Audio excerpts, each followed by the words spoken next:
नमस्कार विद्यार्थी मित्रांनो, स्वागत आहे तुम्हा सर्वांचं महा एक्झाम पॉइंट एज्युकेशनल यूट्यूब चॅनलमध्ये।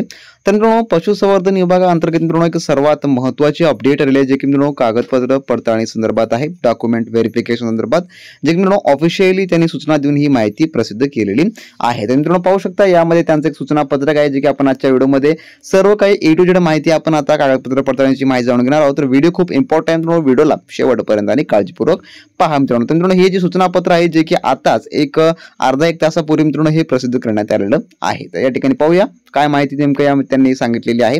तर मित्रांनो, यामध्ये त्यांनी सुरुवातीला असं सांगितलं आहे की पशुसंवर्धन आयुक्तालयाच्या अधीनस्थ विभागातील गट क संवर्गातील रिक्त पदे भरण्याकामी दिनांक 26/5/2023 रोजी प्रसिद्ध जाहिरातीनुसार दिनांक 9/9/2023, 11/9/2023, 12/9/2023 कालावधीत ऑनलाईन परीक्षा घेण्यात आली होती।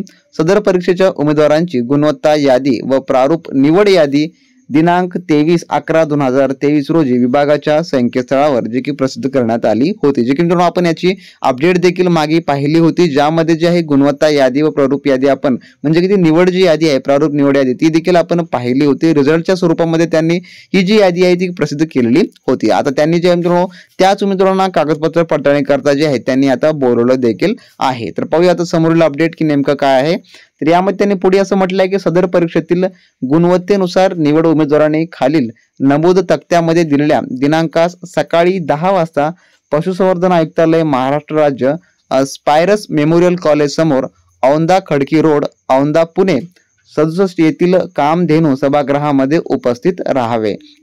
तर ज्या उमेदवारांचं नाव गुणवत्ता यादी व प्रारूप निवड यादीमध्ये आहे त्या उमेदवारांना जे आहे जे की हे जो पत्ता त्यांनी दिलेला आहे, जे की पशुसंवर्धन आयुक्तालय महाराष्ट्र राज्य स्पायरस मेमोरियल कॉलेज समोर औंधा खडकी रोड औंधा पुणे 67 येथील कामधेनू सभागृहामध्ये उपस्थित राहण्यासाठी सांगितलेलं आहे। आणि त्यांनी वेळ काय दिलेला आहे, तर वेळेला खूप महत्व आहे, जे की 10 वाजता सकाळी तुम्हाला त्या ठिकाणी जे की उपस्थित राहावयाचं आहे। तर आता कोणकोणते आहेत उमेदवार ते आता आपण पाहूया। तसेच सदर वेळापत्रकामध्ये काही अपरिहार्य कारणास्तव बदल झाल्यास त्याच्याबाबतची सूचना जे की संकेतस्थळावर त्यांनी देण्याची सूचना दिलेली आहे। तर जर बदल झाल्यास, परंतु बदल काय होऊ शकते झालं तर मित्रांनो आपलं अपडेट तर आम्ही तुम्हाला देतच असतो। तर पाहूया की नेमकं कोणकोणत्या संवर्गातील व कोणत्या उमेदवारांना त्या ठिकाणी उपलब्ध राहावयाचं आहे। तर दिनांक 11 तारखेला जे आहे 11 डिसेंबर रोजी जे की वरिष्ठ लिपिक लघुलेखक पुन्हा तारतांत्रिक यांत्रिक बाष्पचर परिचर पुन्हा प्रयोगशाळा तंत्रज्ञ आणि कोणत्या संवर्गाकरता तर सर्व संवर्गाच्या उमेदवारांना जायचं त्या ठिकाणी।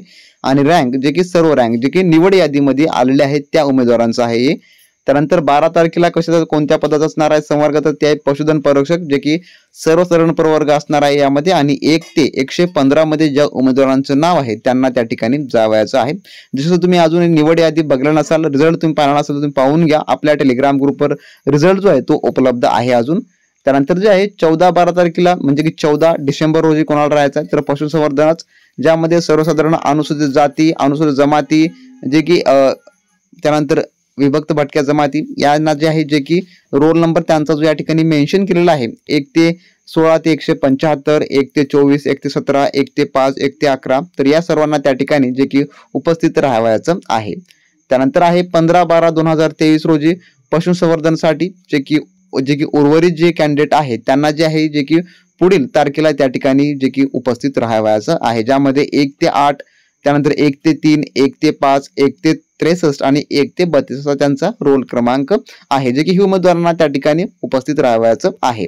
त्यानंतर पुढे त्यांनी अशी माहिती दिली आहे की उमेदवाराने पडताळणीच्या वेळी विहित सेवा प्रवेश नियमानुसार अर्हता व मूळ कागदपत्रे, सामाजिक व समांतर आरक्षण विषयक प्रमाणपत्र 2 प्रतीत जे की 2 प्रती तुम्हाला घेऊन जायचे आहे, प्रत्येकी डॉक्युमेंटचे 2 प्रतीत स्वाक्षंकित करून सादर करावे। तसेच इतर सर्व आवश्यक कागदपत्र सर्वसाधारण अभिलेखाच्या यादी जे की लागू असल्याप्रमाणे खालील क्रमाने जे की सादर करण्यात दक्षता घ्यावी। तर तुम्हाला तुमचे जे काही डॉक्युमेंट्स आहेत ते खालील जे की क्रमवारी त्यांनी दिलेल्या आहे कागदपत्राची त्या पद्धतीने तुम्हाला त्या ठिकाणी तुमचा एक बंच तयार करावायचा आहे डॉक्युमेंट्सचा, ज्यामध्ये सुरुवातीला जे आहे शैक्षणिक अर्हता धारण करीत असल्याबाबतचे जे संबंधित काही डॉक्युमेंट्स आहेत, तुम्ही जे फॉर्म अप्लाय करते वेळेस डॉक्युमेंट अपलोड केले असतील, तुम्ही ज्या बेसिकवर तुम्ही त्या ठिकाणी फॉर्म अप्लाय केला होता, ज्यामध्ये तुमचं पदवी झालेलं असेल किंवा ज्या लेवलनुसार असेल त्या ठिकाणी रिक्रुटमेंटच्या वेळेस ते ॲप्लिकेशन भरते वेळेस तुम्ही जे डॉक्युमेंट अप्लाय केले ते तुम्हाला त्या ठिकाणी सर्व काही एज्युकेशन क्वालिफिकेशनचे डॉक्युमेंट्स सोबत ठेवायचे आहेत. त्यासोबतच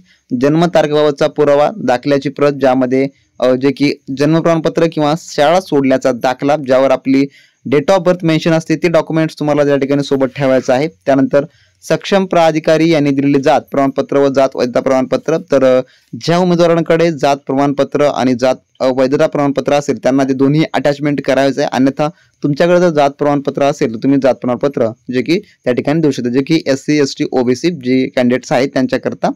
त्यानंतरचं जे आहे आदिवासी प्रमाणपत्र जे की आदिवास प्रमाणपत्र जे की डेमोशोर सर्टिफिकेट आपण म्हणतो, तर ते तर प्रत्येकाकडे असतं आपल्याकडं, ते एक तुम्हाला त्या ठिकाणी अटॅचमेंटमध्ये द्यायचं आहे. त्यानंतर जे पुढील मुद्दा आहे जो की अनाथ किंवा अतिदृष्ट्या दुर्बल EWS प्रकल्पग्रस्त, भूकंपग्रस्त, अंशकालीन, माजी सैनिक असल्याबाबतचा सक्षम प्राधिकारी यांचे प्रमाणपत्र. जर तुम्ही यापैकी कोणत्यापैकी बिलॉंग करत असाल तर तुम्हाला त्याचं जे की या ठिकाणी प्रमाणपत्र जोडावं लागणार आहे, सर्टिफिकेट. त्यानंतर नॉन क्रिमिलियर जे प्रमाणपत्र जर लागू असल्यास, जर तुम्हाला नॉन क्रिमिलियरची गरज भासत असेल तर तुम्हाला त्या ठिकाणी नॉन क्रिमिलियर हे देखील डॉक्युमेंट्स त्या ठिकाणी अटॅच करावं लागणार आहे. त्यानंतर पुढील 7वा मुद्दा आहे अपंग असल्याबाबत जिल्हा शासकीय रुग्णालय किंवा वैद्यकीय मंडळाचे प्रमाणपत्र तसेच केंद्र शासनाच्या जो की स्वावलंब bancat.go.in अथवा SADM या संगणकीय प्रणालीद्वारे वितरित करण्यात आलेले नवीन नमुन्यातील दिव्यांगत्वाचे प्रमाणपत्र सादर करावे. म्हणजे की जर तुम्ही अपंग असाल त्या संदर्भाचं प्रूफ म्हणून जे गव्हर्नमेंटचं कोणतेही किंवा सेंट्रल गव्हर्नमेंटचं ऑथोराइज्ड जे दिलेलं एक प्रूफ सर्टिफिकेट असेल जे की तुम्ही अपंग आहात असं ग्राह्य धरणार, ते तुम्हाला त्या ठिकाणी जे की प्रसारित करायचं त्यांना दाखवायचं आहे डॉक्युमेंट व्हेरिफिकेशनच्या वेळेस. त्यानुसारच तुमचं जे हे अपंगत्व त्या ठिकाणी ग्राह्य धरलं जाणार असेल. त्यानंतर आहे खेळाडू असल्याबाबतचा पात्रतेबाबतचे प्रमाणपत्र. जर तुम्ही खेळाडू या गटामधून अर्ज केला असाल तर तुमच्याकडे खेळाडूचं प्रमाणपत्र असणं आवश्यक आहे. त्यानंतर लहान कुटुंबियाचे प्रमाणपत्र हे देखील जोडणं अतिशय महत्त्वाचं आहे. त्यानंतर आहे उमेदवारांचे फोटोसह ओळखपत्र ज्यामध्ये आधार कार्ड, पॅन कार्ड किंवा वाहन परवाना यापैकी कोणतेही एक डॉक्युमेंट्स तुम्ही त्या ठिकाणी अटॅच करू शकता. तर त्यांनी जेवढे काही हे 10 महत्त्वपूर्ण डॉक्युमेंट्स दिलेले आहेत तर यापैकी जेवढे काही डॉक्युमेंट्स तुम्हाला तुमच्या पोस्ट करिता लागणारे आहेत ते तुम्हाला सर्व काही एक साथ ठेवून तुम्हाला ज्यावेळेस तुमचा नंबर आहे त्यावेळेस तुम्हाला ते त्या ठिकाणी द्यावायचं आहे. आणि यामधलं जर कोणतेही डॉक्युमेंट नसेल तर तुमच्याकडे एक संधी आहे, तुम्ही हे सर्व काही डॉक्युमेंट्स कमी वेळेमध्ये देखील तुम्ही एक प्रकल्प किंवा एक बंच तुम्ही तयार करून घेऊ शकता. तर हे सर्व काही डॉक्युमेंट्स आहे महत्त्वपूर्ण जे की आपण आपल्या टेलिग्राम ग्रुपवर देखील अपलोड केलेले आहे. तर तुम्ही हे नक्की वेळेस पाहून घ्या त्या ठिकाणी जाण्यापूर्वी आणि एक वेळेस व्हेरिफिकेशन डॉक्युमेंटला करून घ्या मित्रांनो. तर अशी होती जी की अपडेट जे की देण्यात आलेली आहे पशुसंवर्धन आयुक्तालयामार्फत. जर तुम्हाला आवडली असेल तर नक्की लाईक करा, चॅनल नवीन असाल तर सबस्क्राईब करून घ्या अशाच प्रकारचे अपडेट मिळवण्याकरता. आणि जर तुम्हाला काही शंका वाटत असेल यामध्ये या व्हिडिओला नक्की खाली कमेंट करा किंवा तुम्ही आपला ऑफिशियली टेलिग्राम ग्रुप जॉईन करून तुम्ही तिथून देखील पर्सनली कमेंट्स करू शकता मित्रांनो. तर होते मित्रांनो, भेटूया नेक्स्ट अपडेटमध्ये. तोपर्यंत बी प्रॅक्टिस क्रॅक एक्झाम.